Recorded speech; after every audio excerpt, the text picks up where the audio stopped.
Give a tiny bit more history to this marker and this historic chapel. Before the chapel was built in 1878, the townspeople of Oviedo would meet under a brush arbor, if you can imagine. So if it rained, they couldn't meet. If it was cold, it was really a hardship to get together and meet. And that brush arbor was on the site of the Old Baptist Church Chapel, the older one.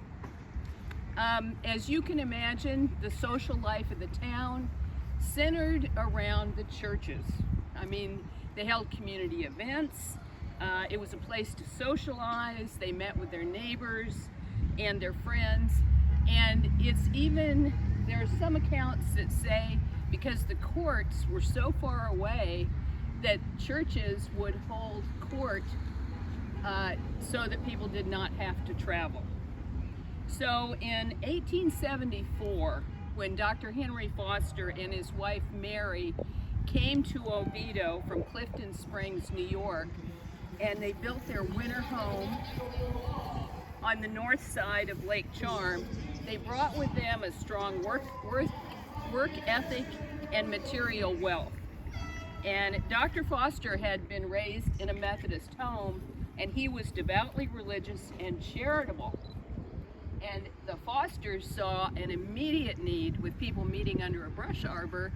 They saw immediate need for a chapel, and they donated money as well as most of the furnishings. And there is no doubt that Dr. Foster and his wife Mary, with their financial support as well as their fervor, were instrumental in the construction and support of the chapel. Side 2 of the sign documents a fire that occurred in the cemetery. It swept through the cemetery in 1889, and it would have burned down the chapel, except the chapel had been moved a year earlier over to the King Street Methodist Church site, so it was saved. The details are on the marker. I just want you to know that that detail, we have to, for everything that's on the sign, we have to document.